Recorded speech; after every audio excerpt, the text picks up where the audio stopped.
നമസ്കാരം. ബ്രിട്ടീഷ് ആഡംബര ബോട്ടിന് നേരെ റഷ്യൻ യുദ്ധക്കപ്പൽ വെടിയുതിർത്തതായി പരാതി. ഇംഗ്ലീഷ് ചാനലിൽ നടന്ന ഈ സംഭവം ബ്രിട്ടനെതിരെയുള്ള റഷ്യയുടെ ഏറ്റവും വലിയ പ്രകോപനപരമായ നീക്കമായിട്ടാണ് വിലയിരുത്തപ്പെടുന്നത്. ബ്രിട്ടീഷ് യാട്ടിലെ ജീവനക്കാരുടെ പരാതിയിൽ UK പ്രതിരോധ മന്ത്രാലയം അന്വേഷണം ആരംഭിച്ചു. യാട്ടിലുണ്ടായിരുന്ന ഏതെങ്കിലും ബ്രിട്ടീഷ് പൗരന്മാർക്ക് പരിക്കേൽക്കുകയോ ജീവൻ നഷ്ടപ്പെടുകയോ ചെയ്തിരുന്നെങ്കിൽ ഇരു രാജ്യങ്ങളും തമ്മിൽ വലിയ യുദ്ധത്തിലേക്ക് നയിക്കുമായിരുന്ന സംഭവമാണിതെന്ന് പ്രതിരോധ വിദഗ്ധർ ചൂണ്ടിക്കാണിക്കുന്നു.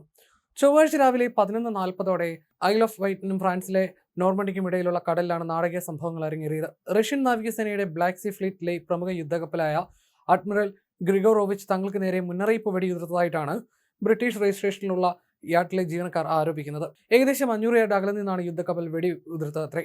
റഷ്യൻ ഉപരോധം മറികടന്നു പോകുന്ന കപ്പലുകൾക്ക് അകമ്പടി സേവിച്ചും സഫോക് തീരത്തെ കാറ്റാടി പാടങ്ങൾക്ക് സമീപം സംശയകരമായി തമ്പടിച്ചും ഈ റഷ്യൻ കപ്പൽ ആഴ്ചകളായി ബ്രിട്ടീഷ് അതിർത്തിക്ക് സമീപം ഉണ്ടായിരുന്നു.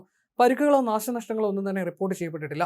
ഇംഗ്ലീഷ് ചാനലിലൂടെ അതിന്റെ യാത്ര തുടരുകയാണ്. വിവരങ്ങൾ ശേഖരിക്കുന്നതിനും അതിലെ യാത്രക്കാർ സുരക്ഷിതരാണെന്ന് ഉറപ്പുവരുത്തുന്നതിനുമായി HMS ട്രെയിനിൽ നിന്നുള്ള ഒരു ചെറുബോട്ട് യാട്ട് സന്ദർശിച്ചു.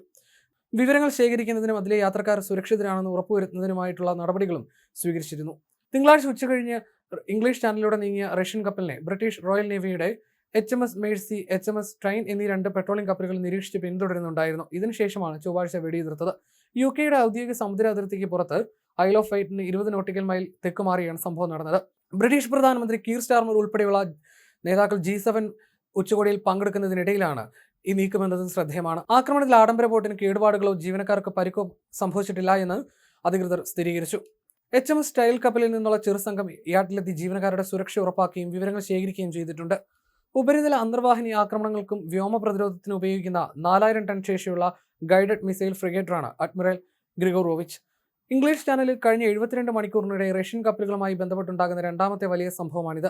കഴിഞ്ഞ ഞായറാഴ്ച റഷ്യൻ ഉപരോധം ലംഘിച്ച് ക്രൂഡ് ഓയിലുമായി വന്ന സ്മിർട്ടോസ് എന്ന കപ്പൽ ബ്രിട്ടീഷ് കമാൻഡോകൾ നാടകീയമായി പിടിച്ചെടുത്തിരുന്നു. പ്രധാനമന്ത്രി കീർ സ്റ്റാർമറുടെ നേരിട്ടുള്ള ഉത്തരവിനെ തുടർന്ന് റോയൽ മറൈൻസും നാഷണൽ ക്രൈം ഏജൻസിയും ചേർന്നാണ് കാമറൂൺ പതാകയുള്ള ഈ കപ്പൽ വളഞ്ഞത്. തുടർന്ന് ക്യാപ്റ്റനായ അജയ് പന്ത് എന്നയാളെ പോലീസ് അറസ്റ്റ് ചെയ്തിരുന്നു. ഉപരോധ നിയമങ്ങൾ ലംഘിച്ച് മൂന്നാമതൊരു രാജ്യത്തേക്ക് നിരോധിത റഷ്യൻ എണ്ണ ഉൽപ്പന്നങ്ങൾ കടത്താൻ ശ്രമിച്ചു എന്നതാണ് കുറ്റം ചുമത്തിയത്. ചൊവ്വാഴ്ച ഇയാളെ കോടതിയിൽ ഹാജരാക്കും. കുറ്റം തെളിയിക്കപ്പെട്ടാൽ ഇയാൾക്ക് 10 വർഷം വരെ തടവോ പിഴയോ അല്ലെങ്കിൽ രണ്ടും കൂടി ശിക്ഷയോ ലഭിക്കും.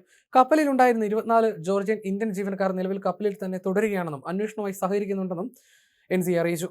ജൂൺ 5 സെന്റ് പീറ്റേഴ്സ്ബർഗിന് സമീപമുള്ള ഉസ്ലുഗ തുറമുഖത്തു നിന്ന് പുറപ്പെട്ട സ്മിർട്ടോസ് കപ്പൽ 9 ദിവസത്തെ യാത്രയ്ക്ക് ശേഷമാണ് ബ്രിട്ടന്റെ പിടിയിലായത്.